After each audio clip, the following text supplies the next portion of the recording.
Good, whatever time of the day it is you happen to be listening, it is the P&A Podcast Express. Quick trip number 6. This one not for cigarettes. We will be coming back in this particular episode. But with me, as always, is Phil Nickel. Not as always. We are a little bit distributed again for a quick trip. But Phil, how you doing? I'm fantastic, and we're doing some social distancing here. I'm sitting at my kitchen table. You're probably in your office, by the way it sounds, and we're back for another quick trip episode of the P&A Podcast Express. Both of those things are very true, as my Windows makes noise. Both of those things are very true, and I am sitting in my office. We are social distancing. We're canvassing the county, as I like to think of it. That's right. So we've got some corners covered here. Yeah, we do. But with today's technology and the things we can do, are we ever really, social distanced? I don't think so. We're always in each other's pockets, it seems like, this day and age. But here we are for another quick trip. You can email us at pineapplenipplearsehole@gmail.com. That's arsehole, A-R-S-E, hole. We got censored a little bit and couldn't get asshole for that one.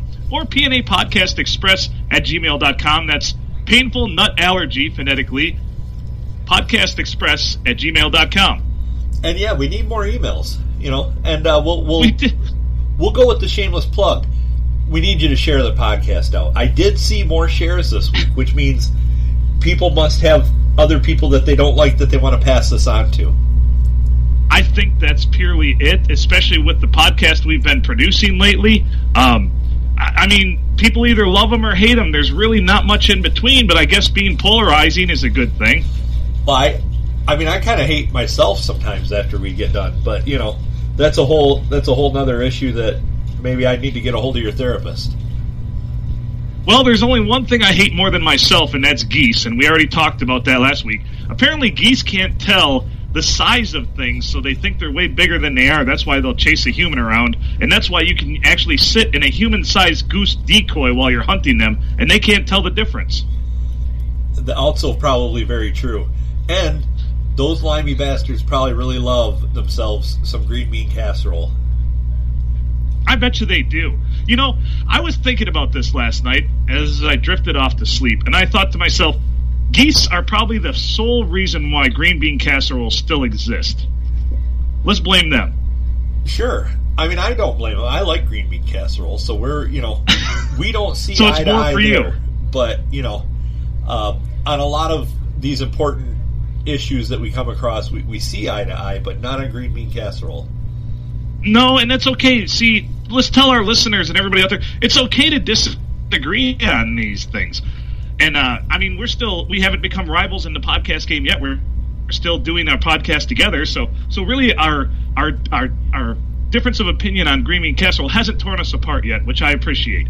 Yeah, well, we can see past those things for the greater good, or the greater bad, as far as some people might think about what we do here. But we enjoy it, which we entertain ourselves a lot, so that's never a bad thing. Yeah. You know me, I'm mostly trying to get myself off both with humor and in other ways, so the podcast is a good instrument for me like that. And I don't know, like I said, I'm going to plug it too, like share. We need to get out there. I want to retire from engineering, so I'd like to have this as my full-time job, so we need a lot of work to be put in before that can happen. Yeah, definitely. But I think we're well on our way. We've hit the top 100 on Apple Podcasts several times, shameless plug, and hope to continue to do so. With this being our third episode this week, I think we've earned, I'll dare say it, a top 30? Yeah. I think so. We might be trending in that direction. We need people to share, though. We need to get it out there. And yes, we're trying something new. A long time ago, we took a chance and tried something new by doing the podcast. Then we decided to do the quick trips. And at first, I remember when Adam and I did the quick trips, we said to ourselves, do people really want to hear us twice a week? And it's been a resounding yes. So this week we tried something even different, and we popped a third one in there for everyone. Yeah, well, I mean, so far, so good. I mean, I think people just like to take up our time by telling us that we should do more, and I don't blame them. Idle time for either one of us is a bad thing.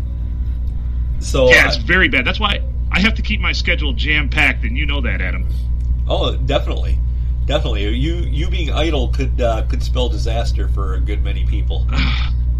Yeah, and I try to volunteer for as many things as I can do and try to stay busy from basically, from the time I wake up in the morning until I go to bed, or else bad things happen like making dead animals explode and such like that, because that's the Tao of Phil right there.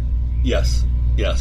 I don't want to know anything further about that story, but sounds like that's a full episode type of story with exploding animals. Dead animals. Exploding. The animals were dead. Okay. Well, at least we don't have PETA coming after us. Yeah. No, I did not. I did not make a live animal explode. That's just sadistic right there. That's not me. This animal had died of some causes that were unbeknownst to me because it was just there, and so I decided after poking it with a stick a few times, why not make it explode? Well, why not? It seems pretty logical to me. It's the logical next step. I mean, I thought about it, and I think I'm going to forego being buried or cremation and just, maybe pack my cavity with some TNT after I die and just make me blow up. Well, I don't think that you'll be doing that, but you might be able to talk someone into doing it. Could that be my last will and testament? That'd be interesting. Yeah, your last wishes. Yeah. They're recorded now, so it's going to happen. There's going to be somebody that's going to be like, damn it, Phil wanted to explode. We're going to make him explode. Pack him full of that tannerite. Shoot him with a rifle from 140 yards. That's perfect. That's the perfect send-off for a dipshit like me. I firmly believe that. 140 yards away and still managed to get some of Phil on me. I'm going to keep that forever. Oh, man. We've managed to conjure into our redneck voices. Apparently we haven't talked about hobos in a while, and it's been bothering a few of our listeners because they've touched base with me. They're like, we haven't heard your thoughts about hobos lately. Do you have anything recently with hobos going on with you? Well, honestly, now I'd like to find a frozen one this time of year and pack him full of tannerite. That's a great callback right there, because this is the time of year that hobos tend to, potentially die from exposure to the elements. So, but do you think that would be their last wish? I think their last wish would probably be like a fire, but stay warm. honestly, that would be what we would be giving them. We're giving them in death what they could not find in life. Exactly. I think it's a service. It is. It's a service. Oh my gosh. And I'm sorry if that's insensitive to anyone who's had someone they know or love freeze to death, because it's probably a horrible way to die, but dang, man. That was awesome. That was definitely awesome. And what else? I'm trying to think of other things people have really prodded me about lately. I really like the fact that people do prod me about things, and I can tell they're listening, because I don't even listen to what I say, but sometimes they recap it for me, and I'm like, where did that come from? They're like, you said it on a podcast. And I said, well, aside from being busy from the moment I wake up in the morning till I go to bed, I also pretty much talk incessantly from the moment I wake up in the morning till the time I go to bed. So any combination of words that spew out of my mouth are very possible at any time. Well, and we might remember stuff if this had any planning to it whatsoever. Like if we had an outline here and, okay, well, we're going to talk about this, this, and this. But really what everybody's getting from me, and I think that I can speak for you on this as well, is really just a bunch of random fleeting thoughts. I mean, there's no real collection there. It's just a random set of fleeting thoughts that go through my head. And that's the story of my life. I mean, it's pretty much all just random thoughts and whims. And my therapists are having a hard time with me right now, because apparently I've got some major things going on, but they can't figure it out. And hell, I can't figure it out either. So, oh, there went my windows again. Oh, Bill Gates. It's chiming, huh? Now, is that considered an advertisement when that happens? I think so. That's a plug for Microsoft products. I mean, send us our checks, send us our money, man. Come on. Yeah, hell. I mean, we had this discussion last week. The Bill Gates or Elon Musk or any of those guys, we could just be like, hey, can we have $1 million? And they would never notice. Never notice. They would it wouldn't even be. It's a blip to them. $1 million for them is like what a $5 bill is to you or I. Probably actually a $1 bill to you or I. I'm going to say a quarter even. Probably like what a quarter is to you or I. Yeah. I mean, when you're in those multi-billion-dollar ranks, the common man's money does not mean anything to you. Right. No, and that's absolutely correct. So and we are, if nothing, we are common. Yeah. So I guess I've got something for my friends at Dick, and here's why. I just thought of it as I'm looking out my window to the backyard, to the neighbor's yard. So I'm actually the Dick in this story, I'm not going to lie. But over the summer or spring, people would come over to my garage, and we'd hang out. Only about 2 or 3 people, and it's people that we hung out with all the time. Maybe 4 or 5, don't tell anybody. I mean, that's when we were, the COVID stuff was in full swing. But I cleaned out my garage, and my grandfather had amassed a large amount of lawn fertilizer. So I noticed that my neighbor lady keeps her lawn almost impeccable all the time. So what I instructed everyone to do is if they were stepping outside to grab a cup full of this lawn fertilizer and just toss it in the neighbor's yard. And eventually I got rid of all 3 bags of the lawn fertilizer, and I noticed she had to mow her lawn about twice a week this summer. But pretty much just in one area? Or were they... No! I instructed everybody to spread it out. But you could definitely, by August, you could tell the veins of where people had just chucked the... you could see a few waves. It was almost like tiger stripes in her lawn. So I guess I'm a dick, and that's why. Because I helped the neighbor out and threw all this excess lawn fertilizer I had from my grandfather's garage onto her yard. Well, I have another neighbor dick story, and this was all right. This would not be normally expected because the neighbor lady. When I was growing up, there were 2 old people that lived out in front of our house. In different houses, yes. And the one would throw I witnessed this one time. I was out climbing a tree in my parents' yard. And I was sitting up in the tree, and I watched this lady walk out of her house, and I watch her walk over by her garage. She picks up several baseball-sized rocks. Yeah, and she whips them into her neighbor's yard in the grass, so that when they go through with their mower, they'd hit the rocks. Yeah, of course. And it happened. I know that it happened. I just never knew. I always just kind of think, boy, they hit a lot of rocks. And then that day I found out. You know why? I know why, because my old lady neighbor was a dick, and that's why.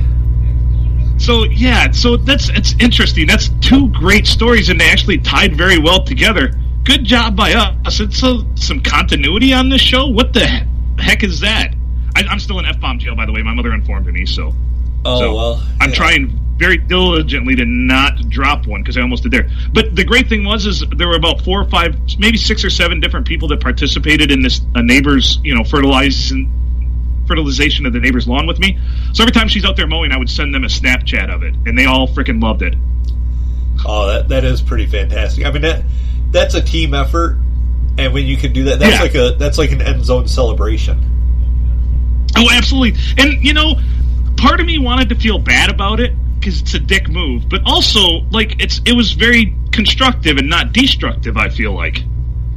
Well, it's one of those things that's a dick move, like going out and waxing your neighbor's car. I mean, overall, that's what she's going for, is a nice lawn, and you facilitated that for her. So, I mean, nobody's going to argue what a dick you are. But some people might argue that... That's never up for debate. No, some people might argue that, well, Phil's a dick, but, man, he's a pretty good dick. I don't think any women have ever said that, but that's okay. No, I mean, I say people as in, nobody, but, you know. Oh, I know exactly what you meant. Yeah, he's a thoughtful dick is what he is. Yeah. Because his shenanigans are cheeky and fun and not tragic and sad. Right. But yet, making somebody go out there. Now, how bad would you have felt if they'd stroked out while they're out there on a 90-degree day mowing the lawn for the 7th time that week? So here's the the rest of the story, thank you for segueing me to that. Perfect. So she went from a push mower at the beginning of the season to halfway through the season, she went and bought herself a new riding mower. Oh, nice. So see, I'm just helping her out. I helped push her toward that to get the riding mower rather than the push mower. Yeah, you stimulated the economy. Yeah. I think that we can... look at me doing my part. We can say safely that you helped the recovery of this country in one of its most difficult times, one solo cup of fertilizer at a time, with the help of many friends. Yeah, I'm a patriot, man. What can I say? That's beautiful. So not only did I help her achieve her goal of a thick, luscious, beautiful lawn, I also helped stimulate the economy because she decided she needed to purchase a riding mower. Because I had that concern when I saw her out there push mowing it, that she might have a heart attack or something, and I would feel bad for a moment. But then it was about, I think, the second week of July, she purchased a nice riding mower. So that's a happy ending to the story. It is. It is. I'm impressed. That's really one of those feel-good stories of the week. Yeah. That's not a karate kick to the crotch. That's the opposite of it. Yeah. That's like a nice crotch rub. Speaking of crotch rubs, the last time I was at... No, never mind. I don't want to tell that story. You don't want to tell it. There are probably a lot of people that don't want to hear it. You are absolutely right. If you do want to hear that story, email us. Yeah, and tell us, if you do want to know about your crotch email rub. us. That's awesome. If you do want to hear it, email us, yeah. Like I say, we need more emails. We had more shares this week, so like I say, there's some serious hate being thrown out there. But we do need more emails. Yeah, and we read them all, and sometimes we even sit fireside with a nice glass of Cavassier or wine and get warmed up, and we read your emails. Yes. So it's usually very very bromantic. Not romantic, very bromantic. Very bromantic indeed. Yeah, it's kind of like our hobby now, and we're not getting the volume of emails and information that I would prefer. Because I know that a lot of our listeners are, how do I word this? What's the word I'm looking for? They participate in as much debauchery as I do. So I'm really disappointed by some of our listeners to not share. And then some people tell, well, I can't say that story. If you want it anonymous, we'll keep it anonymous. All you have to do is ask. Yeah. Or make up an email. Right. Or just catfish us. We don't care. Yeah, we're down with that. You can catfish us with pictures. No dick pics, please. By the way, the presidential mosaics compiled of dicks is coming along very well. I'm thinking we're going to have our big gallery open sometime in the middle of 2022. Nice. Yeah. Now, are these just digital so far, or are they like actual? Are you doing these out of ceramics or what? No, it's all digital so far. Okay. But I hope to render it to some sort of medium, possibly canvas, because I think canvas just feels more luxurious. Anytime you get dick on canvas, it's just very luxurious. That's the way to go. Dick on canvas, it has a richness to it. You can almost feel it. That dick on canvas is just, it's powerful, man. It's a statement. Well, yeah, it goes beautiful above a couch. Yeah, you know, as a statement piece in a living room. So yeah, I can see that. I can totally see that. I mean, if you're putting out any sort of art and you don't consider using canvas, you're just failing the system. I mean, I've been to art installations before where they just have everything on TVs or digitally like that. I'm like, this is lame as F. I can pull up anything I want. Look at me there, lame as F. I can pull up anything anytime I want on this little thing I carry around with me, and now I got to walk around your galley pretending like I'm impressed because you've got a Jackson Pollock painting on your goddamn TV. Anyway, yeah. I digress. Well, I have a quick question for you as we probably get near wrapping this thing up, but I have a quick question for you. When you get out of F-bomb jail, are you going to be like somebody who gets out of real jail and like just go crazy on the F-bombs and get put right back in F-bomb jail? Oh, man, I'm going to be like I'm going to be like that guy that gets out and does nothing but hookers and blow for a month. Absolutely. Yeah, that's kind of what I figured. You're going to be forking around everywhere. I'm gonna leave a path of destruction with my F-bombs. I guarantee it. Yeah, that's kind of what I envisioned.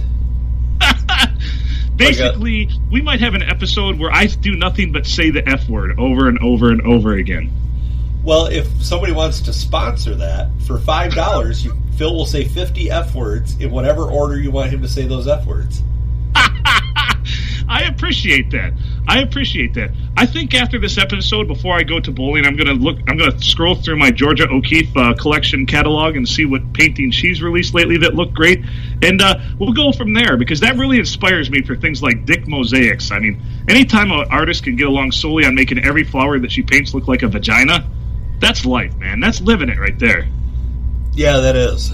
I mean, maybe we need to make a vagina mosaic out of penises.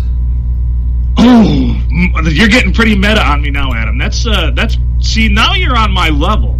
See, I knew all it took was 22 episodes to get you to my level, and here we are. Mark this moment down, because that's a very Phil thing to say, and I appreciate it a lot. Well, we after 22 episodes, we're going to start thinking alike some, but we're still polarized enough on this green bean casserole issue that I don't think we'll get boring. So I think what really makes the show work is, yes, we have a lot of like thoughts, and sometimes we actually come to the same conclusions. We take different paths, but the green bean casserole and our disagreement on that might be the bedrock of everything that is this whole entire podcast. Oh, for sure. Most definitely. And really the cornerstone of our podcast is not having thoughts. Yeah. That's no we train of thought. That is really where we excel. Our podcast is basically a Christopher Walken interview, and that's okay because it's fascinating. We hope it's fascinating. I don't know. We zig and zag. Yeah. Maybe I'm stretching it out a little too much. I mean, we went from green bean casserole to blowing up frozen hobos to give them heat to, man, we've been all over the place. Well, if you explode a hobo, will they come back to life? I don't know. I don't know if I believe in reincarnation. Science says no, but my gut says yes.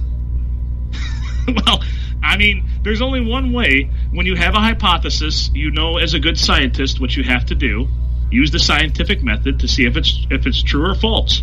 Yes. So if you find a frozen hobo, email us at pineapplenipplearsehole@gmail.com, and we might have to film that. We might actually have to go on film if we find a frozen hobo. Yeah, I think so. And we'll be respectful and all. I mean, we will use the best ingredients we can find to make this explosion happen. We won't chintz out or cheap out. We'll make sure that it's worth their time. We'll make sure that it's something that happens that's, very respectful. It'll be tasteful and respectful. Most importantly, it's got to be tasteful. Yes, very tasteful. It always has to be tasteful. Episode 2 drink. That's right, episode 2 drink. Haven't got one of those in. Apparently a listener informed me that in our quick trip to the store for cigs, we didn't get one reference to episode 2 in. But I think that's just because Jason McConaughey was rolling pretty well, and he was dictating the flow of the show rather well. Well, in all honesty, if you go back and listen to that episode, you can drink anytime the word woodcock comes up. In any we talked or any partial part of the word woodcock. So that's your drinking game for the very first quick trip to the store for cigs. Give us your feedback if you liked the 3 episodes. Like I said, Adam and I, when we started this, we did the quick trip, and then we thought we'd oversaturate. And then we got to the point where we weren't doing quick trips, and people were actually craving them and reaching out to us, telling them to do us, so that green lit it for us, and now we're trying a 3rd. So you ever seen here we go. Waterboy? You know the movie The Waterboy? When Mom is in the hospital, and everybody comes down, and they're like, Waterboy, you can do it. It was a lot like that. We had people with torches and stuff outside of a window. We're on the 2nd story. there's a guy holding a big boombox playing Wham, begging us for more Quick Trips. You know we love Wham. And also, there was the one guy who yelled once the Quick Trip was released, "Oh no, we suck again!" Yes. Yeah.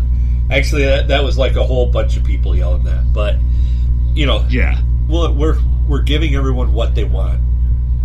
Yeah, and it's, our show's like prison sex. I always say that. It's all the sex you need, but not the sex you want.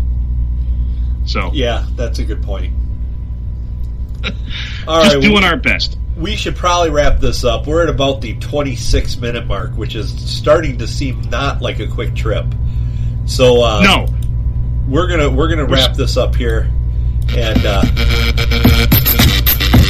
you can't hear it, Phil, I know, but here comes the outro music, and just want to remind everybody to share this out. Get us some new fans. Get us some other people that you can talk about this with around the water cooler, and let's